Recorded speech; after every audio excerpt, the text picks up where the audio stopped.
A paz de Jesus, tudo bem com vocês? Meu nome é Lucas, hoje a gente está no 22º vídeo da Bíblia no nosso dia a dia.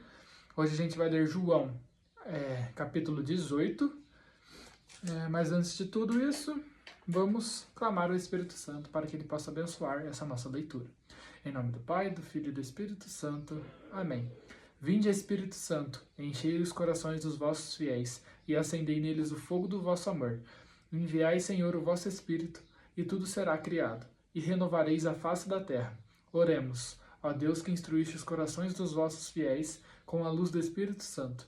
Fazei que apreciemos retamente todas as coisas, segundo o mesmo Espírito, e gozemos sempre da sua consolação. Por Cristo Senhor nosso. Amém. Dito isso, Jesus saiu com seus discípulos para o outro lado do torrente do Cedron. Lá havia um jardim, no qual ele entrou com seus discípulos. Também Judas, o traidor, conhecia o lugar, porque Jesus muitas vezes ali se reunia com seus discípulos. Judas, pois, levou o batalhão romano e os guardas dos sumos sacerdotes, dos fariseus, com lanternas, tochas e armas, e chegou ali. Jesus, então, sabendo tudo o que ia acontecer com ele, saiu e disse: A quem procurais? A Jesus de Nazaré, responderam. Ele disse: Sou eu. Judas, o traidor, estava com eles. Quando Jesus disse: Sou eu, eles recuaram e caíram por terra. De novo perguntou-lhes: A quem procurais? Responderam: A Jesus de Nazaré. Jesus retomou: Já vos disse que sou eu. Se é a mim que procurais, deixai que estes aqui se retirem. Assim se cumpria a palavra que ele tinha dito: Não perdi nenhum daqueles que me deste. Simão, Pedro, que tinha uma espada, puxou-a e feriu o servo do sumo sacerdote, cortando-lhe a ponta da orelha direita. O nome do servo era Malco. Jesus disse a Pedro: Guarda a tua espada na bainha. Será que não vou beber o cálice que o Pai me deu? O batalhão, o comandante e os guardas dos judeus prenderam Jesus e o amarraram. Primeiro conduziram-no a Anás, sogro de Caifás, o sumo sacerdote daquele ano. Caifás é quem tinha aconselhado aos judeus: É conveniente que um só homem morra pelo povo. Simão Pedro e um outro discípulo seguiam Jesus. Este discípulo era conhecido do sumo sacerdote. Ele entrou com Jesus no pátio do sumo sacerdote. Pedro ficou do lado de fora, perto da porta. O outro discípulo, que era conhecido do sumo sacerdote, saiu, conversou com a criada que atendia à porta e levou Pedro para dentro. A criada disse a Pedro: Não pertences tu também aos discípulos desse homem? Ele respondeu: Não. Os servos e os guardas tinham feito um fogo, porque fazia frio. Estavam se aquecendo e Pedro estava com eles para se aquecer. O sumo sacerdote interrogou Jesus a respeito dos seus discípulos e do seu ensinamento. Jesus respondeu: Eu falei abertamente ao mundo. Eu sempre ensinei nas sinagogas e no templo, onde os judeus se reúnem. Nada falei às escondidas. Por que me interrogas? Pergunta aos que ouviram o que eu falei. Eles sabem o que eu disse. Quando assim falou, um dos guardas que ali estava deu uma bofetada em Jesus, dizendo: É assim que respondes ao sumo sacerdote? Jesus replicou-lhe: Se falei mal, mostra-me em que falei mal. E se falei certo, por que me bates? Anás então mandou-o amarrado a Caifás. Simão Pedro continuava lá, aquecendo-se. Disseram-lhe: Não és tu também um dos discípulos dele? Pedro negou: Não. Então um dos servos do sumo sacerdote, parente daquele a quem Pedro tinha cortado a orelha, disse: Será que não te vi no jardim com ele? Pedro negou de novo, e na mesma hora o galo cantou. De Caifás levaram Jesus ao palácio do governador. Era de madrugada. Eles mesmos não entraram no palácio, para não se contaminarem e poderem comer a Páscoa. Pilatos saiu ao encontro deles e disse: Que acusação apresentais contra este homem? Eles responderam: Se não fosse um malfeitor, não o teríamos entregue a ti. Pilatos disse: Tomai-o vós mesmos e julgai-o segundo vossa lei. Os judeus responderam: Não nos é permitido matar ninguém. Assim se realizava o que Jesus tinha dito, indicando de que a morte havia de morrer.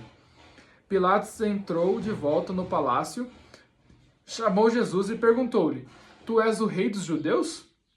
Jesus respondeu: Estás dizendo isto por ti mesmo, ou os outros te disseram isto de mim?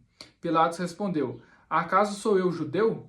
Teu povo e os sumos sacerdotes te entregaram a mim. Que fizeste? Jesus respondeu: O meu reino não é deste mundo. Se o meu reino fosse desse mundo, os meus guardas lutariam para que não fosse entregue aos judeus. Mas o meu reino não é daqui.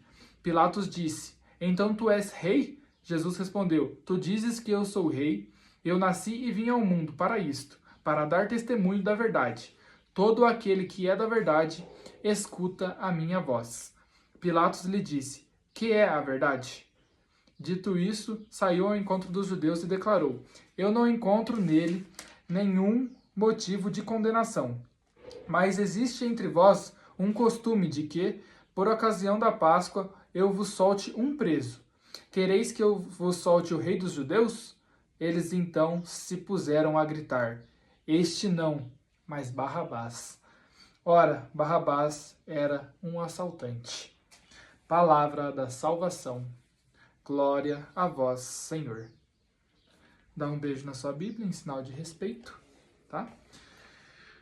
Pessoal, hoje não consegui encontrar nenhuma promessa durante essa leitura que eu fiz. Eu não consegui encontrar nenhuma promessa. Então, dá uma olhadinha aí para ver se você consegue achar alguma, mas eu acho que não tem, tá? Em ordens, tem a ordem: guarda a tua espada na bainha, que Jesus fala para Simão Pedro. Essa ordem é tanto no intuito de ele não pecar, né? Para Pedro não pecar contra a vida de outras pessoas. Então, eu vejo isso até nos nossos dias a dia. A gente deve, às vezes, guardar a espada na bainha. A gente deve evitar o confronto. Por exemplo, às vezes tem várias brigas que podem nos fazer pecar. Então, que a gente possa guardar a espada na bainha e evitar ao máximo os conflitos do nosso dia a dia, tá? Isso eu vejo muito no nosso dia a dia. Às vezes alguma pessoa falou alguma coisa pra gente que a gente não gostou e a gente vai pra batalha. Já vai, saca a espada e vai pra batalha. Mas não é assim. A gente deve guardar a espada na bainha e conservar para não pecarmos. Princípio eterno. O meu reino não é deste mundo. O reino de Jesus não é daqui. É o reino dos céus. E esse é o reino que ele tem para nós. E que ele vem nos apresentar. Esse aqui são um princípio eterno, tá, gente? Todo aquele que é da verdade, escuta a minha voz. Então, todo aquele que é da verdade, a verdade que é Jesus Cristo, escuta a voz dele. Então, todos aqueles que são da verdade escutam a voz de Jesus. Certo, pessoal? Pessoal, essas foram as promessas, ordens e princípio eterno que eu consegui identificar na leitura de hoje. Mas vou falar para vocês que essa leitura, tanto a de ontem, são mais leituras reflexivas e históricas, né, do que realmente aconteceu naquela época.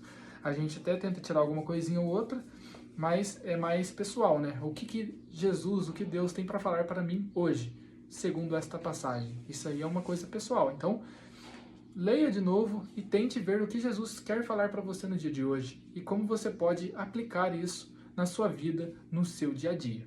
Tá bom, gente? Muito obrigado por assistir. Deixa um like, faça um comentário, o que você está achando dos vídeos, certo? E comente alguma coisinha aí para nós. Muito obrigado por assistir. A paz de Jesus, salve Maria e tenham um ótimo dia.